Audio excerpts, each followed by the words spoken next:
Hello students, welcome to our calculation in chemistry series.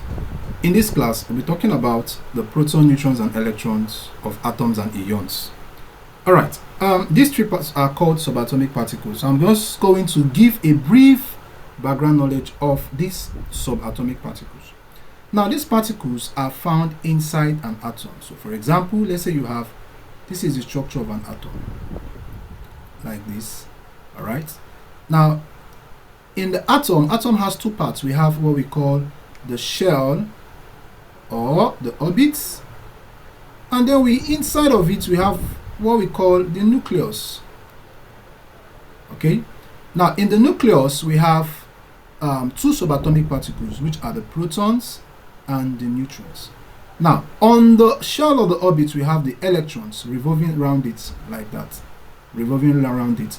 So this is where we get the subatomic particles. Now also, there's something we call the symbols of elements. Elements are represented with symbols in the periodic table. So you can see something like this. Let's use sodium for example. So you see something like this. You see this number up here represents the atomic mass. This number here represents the atomic number. The atomic mass is the sum of the proton and the neutron, P plus N for short. Why the number down is the atomic number, which is the proton. Alright, so please have this at the back of your mind. Now the atomic number is equals to the proton number. Alright, the atomic mass is equals to the proton plus neutron, P plus N. And why the charge of an atom is equals to the proton minus the electron. Now this charge is formed, okay, when an atom either lose or gain electrons. I'll say it again. The charge of an atom is formed when an atom either gain or lose electron, just electron.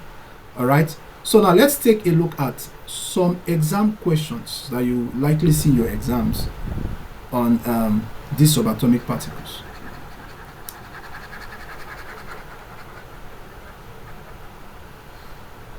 All right. Question 1 says, how many protons, neutrons and electrons respectively are present in the elements? Now look at this. The elements in question here is cobalt, CO. We have 60. Remember what I told you what these numbers represent? This is a symbol of an element. This is atomic mass. This is atomic number. So being the atomic number, this is the proton. So that means P is equals to 27. So the proton is 27. So we've sorted out the proton. Now for the neutron is found in the atomic mass. Remember the atomic mass is P plus N. Alright, so we have P plus N is equals to 60. Alright, so our P is already 27. So we have 27 plus N is equals to 60. Therefore our N is equals to 60 minus 27, and that will give us 33. So our neutron is equals to 33. The last one, the electron. Now, in a neutral atom, when I say neutral atom, I mean an atom that has neither gain or lose electron. That means the electron is intact. In a neutral atom, an atom that does not have charge, the proton number P is equal to the electron number. So if the proton of this element is 27, the electron is also equals to 27. But note, if it is not a neutral atom, that is, if it has charge, the proton and electron cannot be the same. So now look at this. Our proton is 27, neutron is 33 and 27. So we have 27, 33, 27, which is option C. Let's take a look at another question.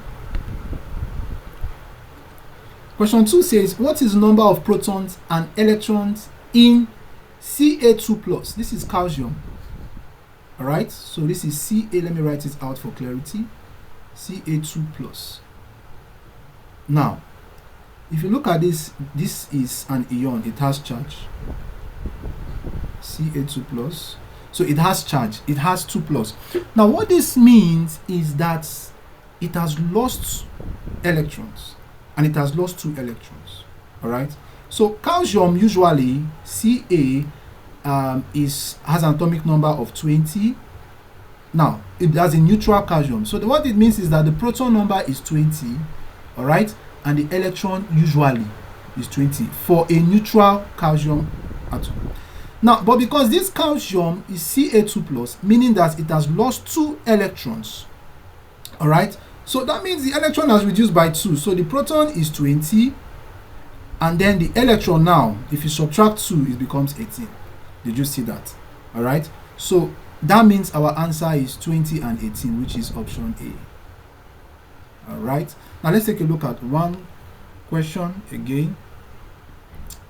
Now look at this. It says an ion, okay, has 17 protons, 18 neutrons, and 18 electrons. What is the charge? All right, what is the charge? Remember, charge, like I told you, is equals to proton, okay, minus electron. All right, so which is equal to 17 minus 18, which is equals to minus 1. So our answer here is B. It is a negative charge. So it means that it has more electron than proton, as easy as that. Question 4.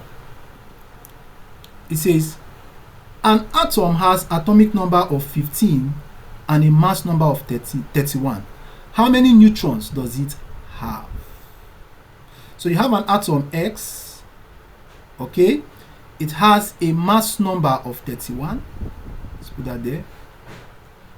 31. And an atomic number of 15. This is atomic number 15. Okay? How many neutrons does it have? Now, remember, atomic mass, we use that formula for atomic mass. Atomic mass, okay, is equals to P plus N. And we're given the atomic mass as 31. Equals to P plus N. So 31 is equals to our P, which is the proton, is 15. Remember, the proton is the atomic number, plus the neutron, which we don't know. So to get our neutron N becomes 31 minus 15. And that will give us equals to 16. So our neutron is 16. So our answer to that question is P. All right. So this is how we determine, or these are some exam questions on proton, neutrons, and electrons. Okay, there are still more questions. Okay, if you check your past questions, there are still more.